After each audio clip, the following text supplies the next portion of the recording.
Muy buenas noches, amigos, familia que nos están escuchando. Nos estamos comunicando, transmitiendo a ustedes de ISIF, el Instituto de Capacitación Interna de Iglesia Filadelfia. Hoy estamos con nuestra amiga y hermana Isabel Villegas Muñoz, quien va a participar, va a colaborar en esta hora, en este foro bíblico, este foro educativo, donde vamos a compartir algunas preguntas y respuestas muy importantes de un tema que hemos estado hablando en esta materia de Teología Sistemática 3, y es el tema de la soteriología. Muchos se preguntarán, ¿qué es la soteriología? Bueno, la soteriología es el estudio de la salvación. La salvación en la Biblia está conformada por diversos temas, muchos más amplios. No, no solamente es el tema reducido de que antes éramos pecadores y ahora somos salvos, aunque en eso se puede resumir, sino que abarca muchas otras áreas de nuestra vida, desde el inicio, desde la misma caída del hombre, cómo Dios nos restaura, cómo Dios nos busca y finalmente cómo Dios nos santifica y cómo Dios nos glorifica. Entonces vamos a tratar una serie de preguntas y nuestra amiga Isabel va a ayudar a contestarlas. Entonces le voy a dejar aquí lugar para que dé un saludo y ahorita iniciamos ya con las preguntas. ¿Qué tal? Buenas noches. Pues es grato estar en este tiempo para mostrarles algo de lo que hemos ido conociendo. Es necesario que crezcamos, que aprendamos más y más de quién es Jesús, ¿verdad? La palabra de Dios es la que nos va a instruir y sobre todo, pues estoy aquí para compartirles el aprendizaje que he adquirido junto con mi maestro y mis compañeros. Pues es todo. Perfecto, muchas gracias. Hoy le tocó a ella estar aquí. Y vamos con la primera pregunta, ¿les parece? La primera pregunta, el primer tópico es responder algo quizá tan sencillo. ¿Qué es la salvación? Partamos de ahí. ¿Qué entendemos o qué dice la Biblia más bien acerca de lo que es la salvación?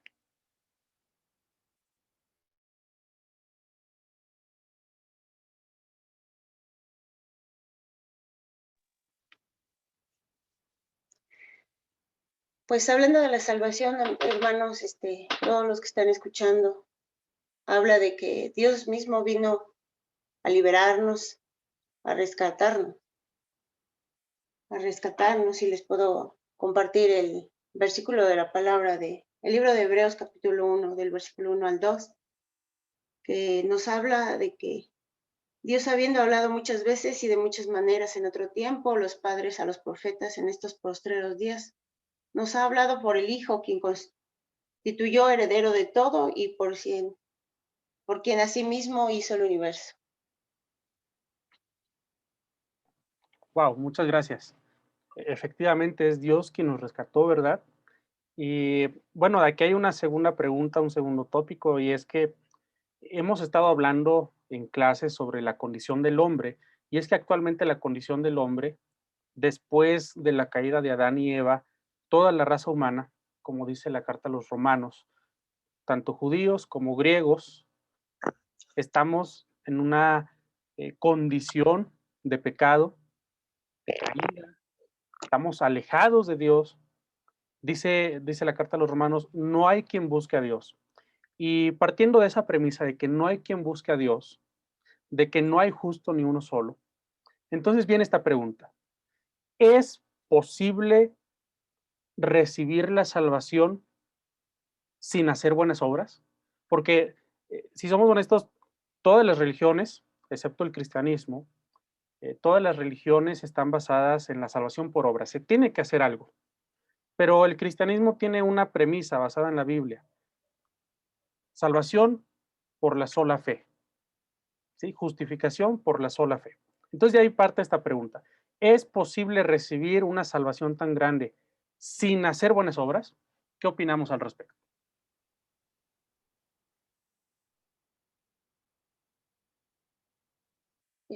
Recordábamos que si confesamos a Dios, como hablabas de la fe, Si confesamos con nuestra boca, Él es justo. Habla de la justicia. En el libro de Romanos lo encontramos. Pero también que es imposible que si no hacemos las obras, si no se realizan, agrademos a Dios. En el libro de Romanos,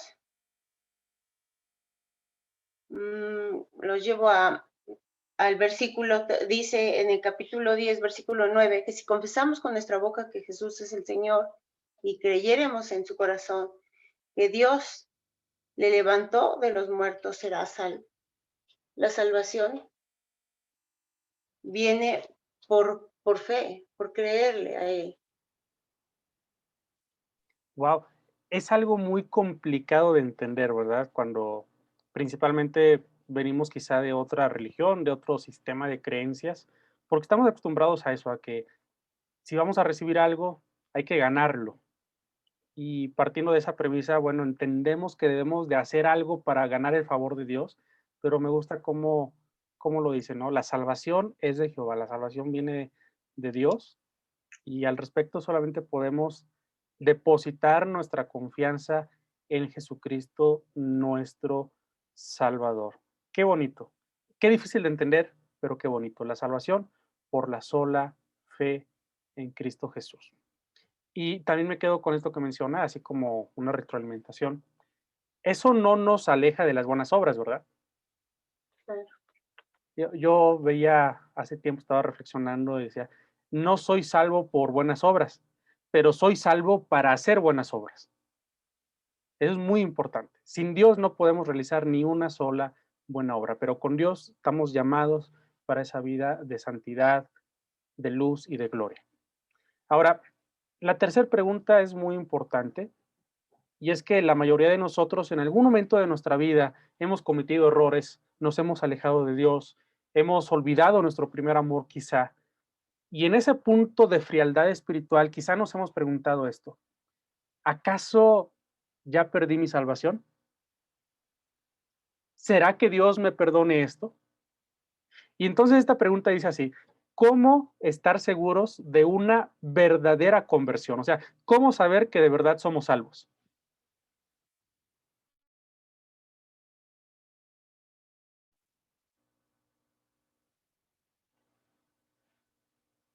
Bueno, dice la pregunta, ¿verdad? Seguros de verdad, la verdadera conversión. Yendo a la vida, nosotros al creer en Jesucristo, la palabra misma nos dice que vayamos siendo hacedores de la palabra,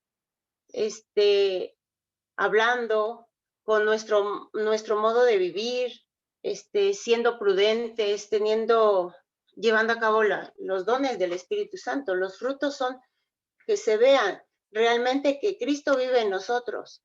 Ya no somos, como dice usualmente, el viejo hombre ha cambiado para ser hasta el día de hoy la nueva persona que ha creído en él.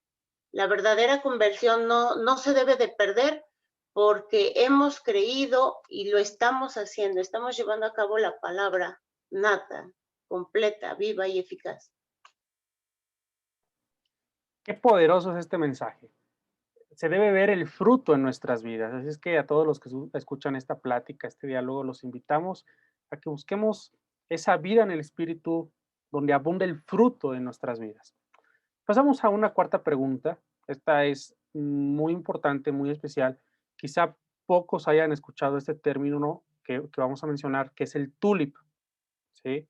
Y ahorita le vamos a pedir a nuestra amiga Isabel que nos explique qué es el tulip, que en específico viene de la teología calvinista o la teología reformada. Entonces, primero, explíquenos qué es el tulip, por favor. Sí, nos habla de que el tulip es en el Antiguo Testamento habla de orden y status, es exactilutus, perdón por la expresión, que ordena es salvación. Ajá. Lo podemos parafrasear Tuli, que viene de T, de depravación total, la U de elección incondicional, tú, L de expiación limitada, lim, gracia irresistible y permanencia de los santos. Ok, entonces, acuérdense amigos, es un acróstico. Obviamente las letras iniciales, estas mayúsculas, son eh, parten de un acróstico en inglés, por eso no corresponde mucho a nuestro español, ¿sí? Pero este acróstico en inglés, entonces, acordémonos, es la T de depravación total o total depravation en inglés, la U de elección incondicional, la L de expresión limitada, la I de gracia irresistible y la P de perseverancia de los santos. ¿Ok? Ese es el tulip y tiene que ver, como bien mencionaba, con el orden de la salvación. Los antiguos se han preguntado, ¿cómo llega la salvación a nuestra vida? Sí, partimos del primer punto que es la depravación total. El ser humano está totalmente alejado de Dios, está muerto en delitos y pecados y por lo tanto estamos imposibilitados de buscar a Dios. Por lo tanto, nos hemos preguntado por siglos cómo nace la fe en nosotros. A lo que la teología reformada ha respondido con este sistema de doctrinas que se conoce como el tulip. ¿Sí? Partimos de la depravación total, es decir, el estatus del hombre, y de ahí la obra soberana de Dios. Ahora, yo quiero preguntarle aquí a nuestra hermana Isabel, que nos diga si está a favor o en contra del tulip. Es un sistema de doctrinas, como les decía, que ha causado mucha controversia. Hay unos a favor, hay unos en contra. Y bueno, no queremos decir si los que están a favor están bien, si los que están en contra están bien o están mal, pero es muy importante sumergirnos en este diálogo interdoctrinal, interteológico y ver diferentes posibilidades, ¿verdad? Porque a partir de cómo nos posturemos respecto al tulip, va a depender mucho nuestra consejería, nuestro discipulado, etcétera. Ahorita les vamos a explicar por qué, pero quiero escuchar su opinión. ¿A favor o en contra del tulip y por qué?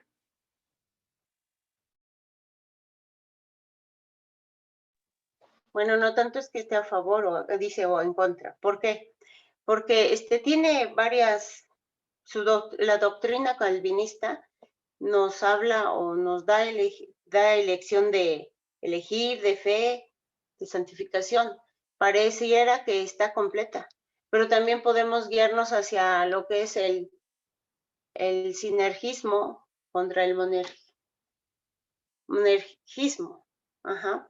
Mono viene de la palabra del griego. Ajá. Quiere decir uno solo, entre uno u otro.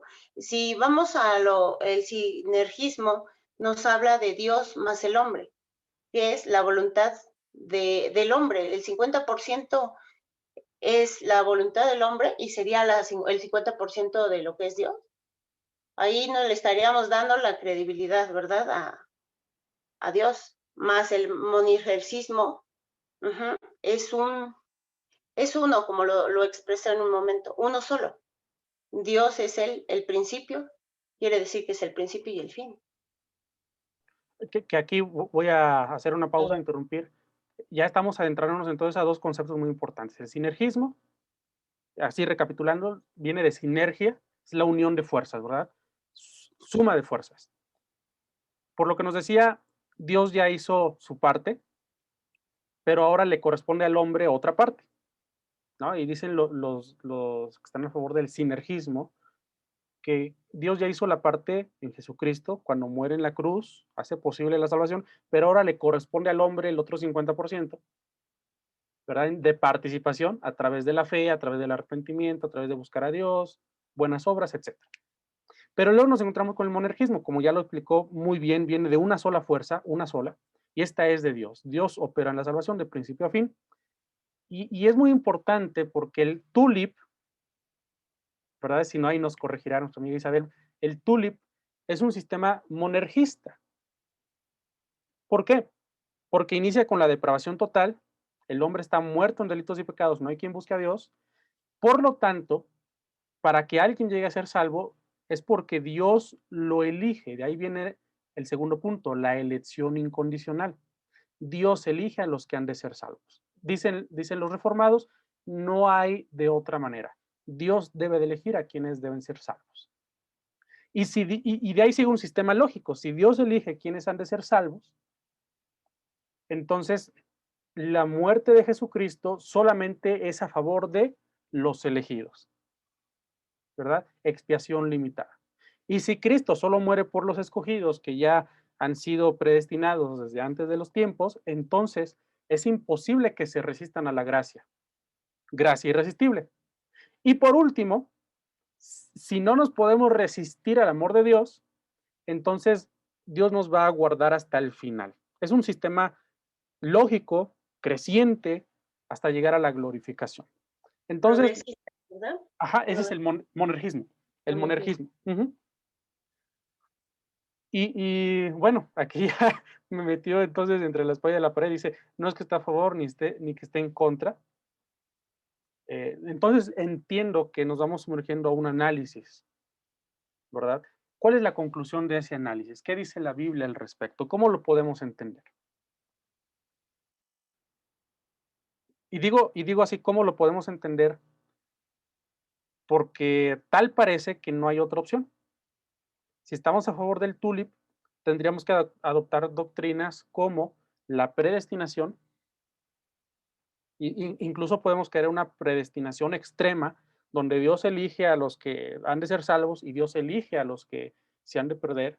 Hay otra más moderada, donde dicen que Dios elige a los que han de ser salvos y los que no, simplemente los deja en sus delitos y pecados. Pero podemos caer en esos extremos y también tendríamos que adoptar la postura de que la salvación no se pierde, ¿verdad? Que ahorita yo creo vamos a hablar de ese punto. Pero, ¿cómo podemos reaccionar ante el tulip? ¿Hay alguna otra postura? ¿Qué podemos opinar al respecto?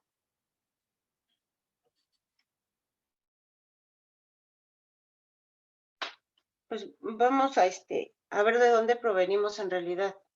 Nosotros, los cristianos, en quién hemos creído es en Dios, uno solo, Él es uno. Lo referí en un momento, Él es un principio, Él es el fin. Sí, es hablar de un sistema, bueno, no se le diría sistema, es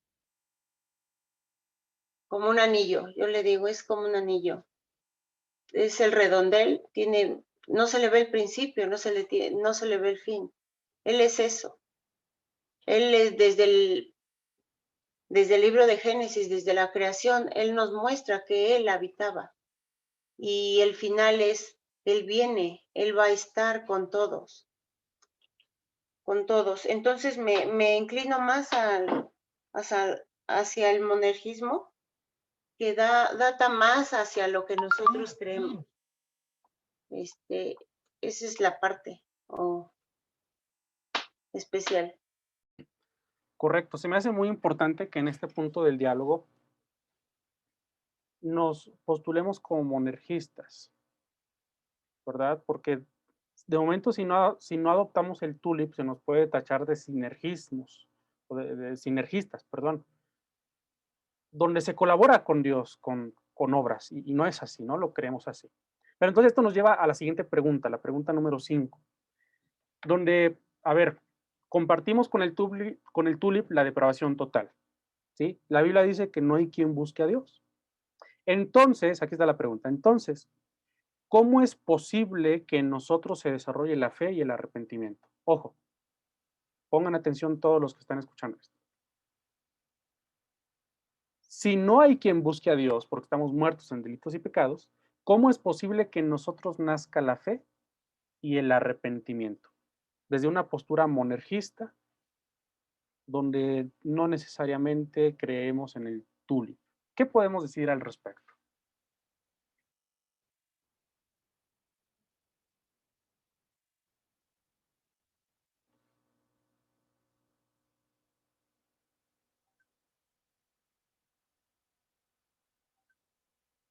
Recordamos de la santidad posicional. Hablamos Al tratar esta parte de la depravación total, hablamos que ni los pequeños, o sea, porque en ocasiones dicen que pobres pequeños, los niños, hablando de niños, como lo referías de la depravación, también ellos ya desde nacimiento, ya no hay nadie que le busque a Dios. La elección condicional es previa a Dios, a que Él nos elige de esa manera que tú le explicas ahorita. ¿Cómo es posible la fe? La fe es por el oír, por el haberse arrepentido. Ajá. Ahorita que mencionaba eso, me acordé de Romanos, es Romanos capítulo 10, ¿verdad? Que dice, la fe viene por el oír. Sí. Yo creo que ahí está la respuesta, ¿no? Eh, a todos nos ha costado explicar esta parte, porque efectivamente, si decimos que la fe está en nosotros como si hubiera dentro de, en medio de ese pantano de depravación total, es como si en medio de nosotros hubiera una pequeña isla de justicia. Y eso se le llama entonces sinergismo. Bueno, nos lleva a un sinergismo, nos lleva a un semipelagianismo, que ha sido una herejía tachada por la iglesia histórica, pero no, en nosotros no hay una isla de justicia. Entonces, ¿de dónde viene la fe? Romanos capítulo 10. La fe viene por el oír. y luego si seguimos esa secuencia es muy bonito, ¿no? Y el oír, Permíteme, Leo, dice sí, por favor. que si confesáramos con nuestra boca Jesús es el Señor y creyéremos en nuestro corazón que Dios le levantó de los muertos, porque con el corazón se cree para justicia, pero con la boca se confiesa para salvación. La palabra es muy, muy exacta, muy, nos lleva a la condición en la que nosotros estábamos, pero confesando por fe Sí. para con Dios. Creo que hay unos versículos más adelante, no sé si los pueda leer, por Ujú. favor. Porque no hay diferencia entre judío y griego, pues él mismo es el Señor de todos, es rico para todos los que le invocaren. Sí, sí, sí, más adelante. Ujú. Porque todo aquel que le invocare el nombre del Señor será salvo. Sí, y hay una secuencia, ¿no? Si seguimos leyendo, ¿cómo Sí. pues entonces le invocarán? Pues, ¿cómo lo van a invocar? Ujú. Invocar en aquel en el cual no han creído. ¿Y cómo creerán en aquel que no han oído? ¿Y cómo irán sin haber quien les predique? Sí, y Y si seguimos leyendo, como ¿no? predicaran, si no fueran enviados, como está escrito, cuán hermosos son los pies de los que anuncian la paz, de los que anuncian buenas obras. Aquí nos habla de que es esa parte fe, el arrepentimiento de ir a hablar. Cuando tú llegas a ese conocimiento, tienes que, la enseñanza ya está dada, ahora es ir y hablar. También nos refiere el versículo, cuál hermosos son los pies de los que van y hablan de esa paz, anuncian más que nada las buenas nuevas que Pues bueno, no son es, de en Dios. efecto. Y si seguimos leyendo para cerrar con broche de oro, esta parte, versículo 16, dice, mas no todos obedecieron al evangelio, pues Isaías dice, Señor, ¿quién ha creído a nuestro anuncio? Así que, versículo 17, ¿verdad? Si lo leemos, por favor. Así que la fe es por el oír y el oír es por la palabra de Dios. Wow, ahí está. Ahí está la respuesta, ¿no? ¿De dónde viene la fe? Si en nosotros no hay ni siquiera una pequeña isla de justicia. El oír viene, por supuesto, de Dios, es un don de Dios, pero Dios ofrece un medio de gracia. Eso debemos de entenderlo. Dios ofrece un medio de gracia para que la fe llegue a nuestros corazones. Dice, la fe es por el oír y el oír por la palabra de Dios. De ahí la importancia que nosotros prediquemos, que nosotros compartamos, abramos nuestra boca y nos dejemos utilizar por Dios. Porque cuando nosotros predicamos ocurren cosas poderosas. Dios, el Espíritu Santo, que es Dios, está hablando a nuestras vidas, está penetrando nuestros corazones con el poder de la palabra. Y entonces en nosotros nace fe, a lo que Jacobo Arminio llamó gracia previa o gracia previniente o gracia preventiva también se le llama, ¿no? Esa gracia previa que nos capacita para escuchar la voz de Dios, darnos cuenta de nuestra situación y extender la mano y recibir su favor, que es la salvación. Muy interesante este punto.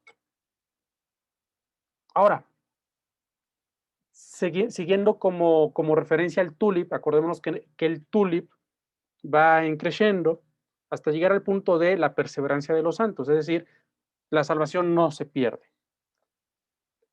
Aquí, en esta mesa de diálogo, tenemos que discutir con esto.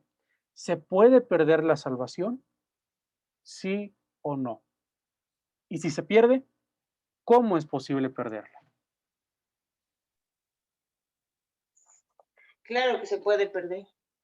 Se puede perder, ¿no? El hecho de que no hayas, lo confiesas, claro, pero no haces conforme a la palabra, no se lleva a cabo, se va perdiendo la salvación. ¿Qué relación tendrá esto Bien. con el pecado imperdonable? Habla de la parte que, pues, todo se nos perdona menos hacer las cosas en contra del Espíritu Santo, porque ese es el pecado perdonable. No se nos va a hacer conmigo, con mi persona, lo que yo creo, mas no tomando en cuenta a Dios, pues entonces no estoy haciendo conforme la palabra. No estoy haciendo mi voluntad, porque digo que tengo albedrío, porque te digo que yo puedo hacerlo bien, me alejo de lo espiritual, me alejo y desobedezco al Espíritu Santo. Es el pecado imperdonable. Que a veces muchos se preguntan, ¿no? Es que ya cometí un error, ya pequé, ya hice esto, ya hice aquello, y se preguntan, ¿cuál es el grado máximo donde ya harté la paciencia de Dios y ya no me perdona? Y bueno, bíblicamente vemos que realmente Dios perdona multitud de pecados. Ahora hay que entender lo siguiente también. El verdadero cristiano, como ya lo hemos hablado, crece en santificación. Entonces, el cristiano no puede vivir en pecado. Sí, nos podemos equivocar, pero no podemos tropezarnos con la misma piedra constantemente de manera voluntaria. ¿Por qué? Porque eso es hacer frente a la obra del Espíritu Santo. Es lo que estábamos diciendo, ¿no? Conocemos frente a esa obra del Espíritu. El Espíritu es el único que puede convencernos de pecado, de justicia y de juicio. Y si nosotros lo resistimos, entonces nuestro corazón se va volviendo insensible, hasta el grado máximo de apostatar, ¿sí? De, ¿qué es la apostasía? Abandonar voluntariamente la fe. Sí, Entonces, efectivamente. sí, sí, ¿algún comentario de retroalimentación al respecto? Sí, sí, recordaba alguna película del Peregrino.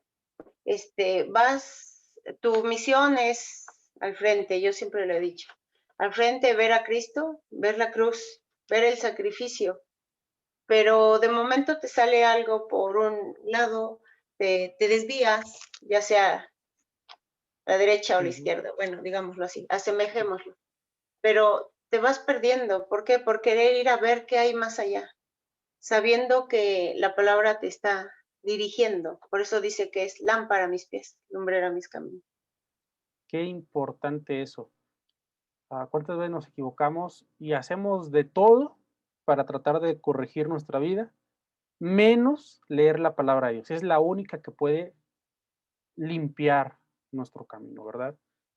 Ahorita que mencionaba la película y bueno, y en general del libro, El progreso del peregrino, no sé si hayan leído esta obra o si hayan visto la película o las dos cosas, recordará muy bien esta travesía del peregrino, y en efecto va a haber tentaciones a izquierda y a derecha, pero nosotros debemos tener siempre los ojos puestos en Jesús, el autor y consumador de la fe. De verdad que sí me ha tocado ver casos donde las personas pecan tan deliberadamente que de plano para callar la voz de la conciencia, endurecen sus corazones y detienen la obra del Espíritu Santo. Entonces se vuelven tan insensibles que aunque el Espíritu les dice, estás mal, arrepiéntete, ellos ya no sienten nada, ya no se arrepienten. Y entonces llegan al punto de negar la fe en Cristo. Y cuando llegan a negar la fe en Cristo, ya no hay nada que se pueda hacer por ellos. ¿Por qué? Porque se han endurecido. Hay que entender que que siempre que nosotros corramos a los pies de Cristo, pidamos perdón, Él nos perdona. Pero cuando nuestro corazón ya está totalmente insensible, ya me ha tocado ver personas que dicen, yo no pido perdón, yo ya no creo en Dios. O sea, Dios puede perdonar, pero si en el corazón no hay disposición para pedir perdón, para arrepentirse, por lo endurecido que está, ahí es donde la salvación se puede perder. Y yo siempre les digo, no es que se pierda, no es que se vaya, nosotros somos los que nos alejamos, nosotros somos los que nos salimos de la gracia. Qué impactante, ¿verdad? ¿Algún comentario de retroalimentación? Sí, efectivo, sí, hemos visto, me puedo añadir. Y es triste ver cómo se va sin Cristo. Dicen, ya no quiero más, más sin embargo, dicen, no, pues, como hablábamos de la película, este, quieren buscar, porque hay algo que los llama. Ellos dicen, es de que hay algo más, pero aún así dicen, no, mejor me quedo aquí, me quedo erguido, pero sin ver a dónde. Se me hace que es mejor estar aquí, más cómodo. Wow, qué peligroso es eso. Bien, avanzamos con la siguiente pregunta. Y esta es muy importante. Yo siempre les digo a mis alumnos, si entendemos esta pregunta, ya empezamos a entender qué es el Evangelio. ¿Sí? El Evangelio de Jesucristo es tan sencillo que un niño lo puede comprender. Carlos Spurgeon, un gran predicador de hace algunos siglos, decía que su teología la resumía en 4 palabras: Jesús murió por mí. Esa era la teología de Carlos Spurgeon, sencilla. Pero dentro de lo sencillo también hay misterios de Dios que debemos entender, profundizar, aprendernos de ellos, porque conocemos más a Cristo, conocemos más a Dios. Y esta es una pregunta que todo cristiano debe aprender a contestar. Es un enigma, es un misterio. Yo les digo, ¿qué pensaríamos nosotros de un juez que, teniendo todas las evidencias contra un delincuente, lo deja ir porque es mucho amor? ¿Sí? Todos nos levantaríamos y le diríamos, juez, eres un juez injusto, porque dejas ir al delincuente con todas las evidencias. ¿Sí? Es como si se hiciera de la vista gorda, es un juez corrupto que se deja sobornar. Pero Dios no es injusto, Dios no es corrupto, Dios es justo. Entonces Dios no puede perdonar al pecador. ¿Por qué? Porque perdería su justicia. Pero, pero una realidad es que estamos aquí porque Dios nos perdonó. Entonces esta pregunta dice así: ¿cómo puede Dios perdonar al pecador y seguir siendo justo? ¿Cómo puede Dios perdonar al que ha cometido pecado sin que pierda su justicia? ¿Qué respondemos a ello? Primero vamos a la palabra y vemos el versículo de Romanos capítulo 5, versículo 1. Me parece bien. ¿Sí? Justificados pues por la fe, tenemos paz para con Dios por medio de nuestro Señor Jesucristo. Aquí el todo es Jesucristo. Él es justo. Él delante de Dios y por su sacrificio, por su muerte, Él con su sangre nos viene a cubrir. Dice, justificados pues por la fe. Nos viene a cubrir para que como recordaba la palabra imputación, a través de Él viene su justicia divina. Nos reconcilia y por su gran amor es como tenemos esa vida en justa ante el Padre Celestial. Wow. Ahorita mencionaba una palabra muy importante, un término que quizá no todos conozcamos. No sé si nos pueda ayudar. ¿Qué es la imputación? La imputación es, hablabas de del juez, pongamos a Dios, Él es justo y a través de Jesucristo viene a cubrir, Jesucristo cubre, perdón, al pecador para, para que sea legible ante la vista de Dios su justicia divina. Por eso dice imputar traspasa al pecador, cubre, tapa de esa manera para la justicia que aplica Dios. Él es justo. ¿Qué relación tienen todos estos términos? Porque, como les decía al inicio de esta plática, la salvación es un paquete, es una caja de regalo, ¿verdad? La salvación es un regalo, un don de Dios, pero dentro de esa caja, dentro de ese paquete, vamos a encontrar muchos elementos que hacen posible el ser rescatados. Ahorita mencionábamos la imputación, pero también debemos de mencionar la expiación, la propiciación, la santificación, la justificación, la regeneración, etcétera, ¿verdad? La imputación es ese acto de transferir. Nuestros pecados fueron puestos sobre Jesucristo, Isaías 53, ¿verdad? El precio de nuestros pecados fue puesto sobre Cristo. O sea, con esto se resuelve el enigma. Es decir, el castigo,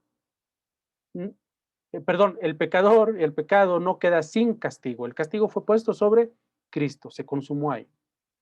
Sí, no es que Dios hiciera de la vista gorda, ¿por qué? Porque Dios sí emitió un juicio, Dios sí lo aplicó, sí aplicó su ira sobre Jesucristo. Él por nosotros se hizo ofrenda del pecado. ¿Sí? Ahora, ¿qué relación tienen estos términos? Imputación. ¿Qué relación, por ejemplo, tiene con justificación? A ver si nos ayuda a hacerlo más claro.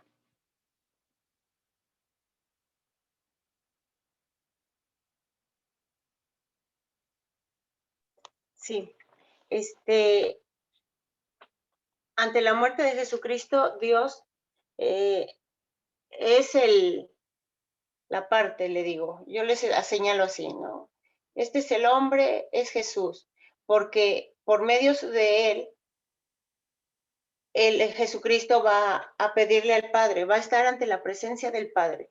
Al morir, con su sangre, nos cubre y su muerte en la cruz no es de menos, es lo mejor que pudimos ver, ¿sí? Y ya los llevó al versículo de Romanos 5:1, ¿para qué? Para ver el sacrificio mismo de Dios para los hombres, para que por medio de su sangre todos creamos que hay salvación, hay justificación, nos justifica de esa manera, nos cubre con su sangre redentora. Wow, qué precioso es entender cómo funciona este sistema salvífico. Efectivamente, cuando nuestros pecados son puestos sobre Cristo, Cristo sufre el castigo, al mismo tiempo su justicia es imputada a nosotros, y entonces ahora Dios, el Padre, perdón, el Padre ya no ve a Natanael, el Padre ya no ve a Isabel, ve a Cristo, ve la sangre del Cordero. Como les decía, es imposible analizar un solo término sin explorar los demás. Es imposible de hablar de imputación, sin hablar de ese acto de cubrir, eh, ¿verdad? De expiar. Y aquí salen dos términos muy importantes, la propiciación y la expiación. Yo quiero preguntarle, ¿cuál es la diferencia entre propiciación y expiación? Como para ir entendiendo cada bloque de este edificio de la fe. ¿Cuál es la diferencia entre propiciación y expiación? Sí, la expiación es por el gran amor que él tiene, no, y el lazo del hijo con él nos une esa parte de su amor, y se cubre el pecado. Habla de expiación y propiciación viene siendo apaciguar la ira de Dios, porque en ocasiones hablamos de que Dios no se aira, que no se enoja, pero si vemos más a trasfondo hacia la palabra, es la propiciación, el sacrificio mismo para que por medio de él, de la sangre del Cordero, en el Antiguo Testamento y ahora en el Nuevo Testamento, que es Jesucristo por su muerte, su sacrificio con su sangre nos cubre. Es la propiciación es esa, que apacigua la ira de Dios. Wow. Y siempre que respondo digo, wow, porque siempre que estudio el tema de la salvación quedo asombrado. Por eso digo, wow, es una expresión de asombro, ¿no? Ya vimos que la imputación, que es el acto de transferir, nos transfiere su justicia, nuestros pecados son puestos sobre Cristo, aunque Él no cometió pecado, sí cargó con nuestros pecados, los puso sobre Él. Pero luego vemos la expiación, hablaba de cubrir. No sé si se acuerde y nos puede explicar qué pasaba en el Antiguo Testamento, qué figuras se utilizan en el Antiguo Testamento, que hace referencia precisamente al cubrir. ¿Sí? No sé si se acuerda, si nos puede ayudar con esto. En el Antiguo Testamento, todo lo que son las leyes de los sacrificios, de las ofrendas, eh, se mataba al corderito, al macho cabrío, al animalito, ¿verdad? Se degollaba y su sangre se rociaba y había un acto de cubrir. Sí, no sé si puede hablarnos más de eso.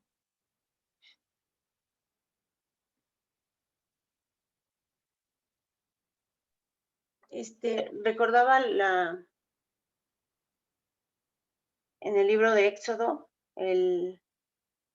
lo que venía integrado en las tablas de la ley, se hacía la propiciación en el tabernáculo. Dice, ¿qué hay por qué no podían entrar solo el sumo sacerdote que hacía la expiación? Habla de que cada año, perdón, cada año se hacía ese sacrificio del cordero, pero eso no era suficiente, no era suficiente, sino a partir de que vino Jesucristo, Él es lo suficiente para la expiación de su gran amor, entregar a su Hijo unigénito para el perdón de todos los pecados, y de esa manera se cubre el pecado. En el Antiguo Testamento hablamos de que se cubría con la sangre del cordero, un cordero limpio, un macho cabrío limpio, sin mancha, ¿sí? Pero no fue suficiente. Hasta ver la muerte de Jesucristo, el único Hijo, y dar a su Hijo por todos y cada uno de nosotros. Que es precisamente lo que dice Hebreos, ¿no? Toda la muerte de los machos cabríos, los toros, los corderitos, eh, fueron muchos porque no bastaban, pero vino Cristo y fue el único sacrificio suficiente, único y suficiente, ¿verdad? El único completo. Y es este acto de cubrir, cubre nuestros pecados. Y entonces pasa un efecto en el cielo. Cuando nuestros pecados son cubiertos, la ira de Dios se apacigua, se calma, porque ya fue pagado el pecado. Es lo que le decía, entonces ya Dios ya no ve al pecador Natanael. Ya había un Natanael nacido de nuevo, restaurado, donde sus pecados o mis pecados han sido cubiertos por la sangre de Cristo. Eso es hermoso porque entonces ya Dios no me ve a mí, ve a Cristo en mí. Eso es totalmente maravilloso. Y concluimos con esta pregunta. Estamos hablando de lo extraordinario del evento de la salvación. Esta pregunta dice así, ¿por qué la regeneración es un milagro? ¿Sí? Entro en contexto. ¿Qué es la regeneración? La regeneración es el nacer de nuevo. Es que somos hechos nuevas criaturas. Ahora, ¿por qué esta regeneración es un milagro y no una decisión?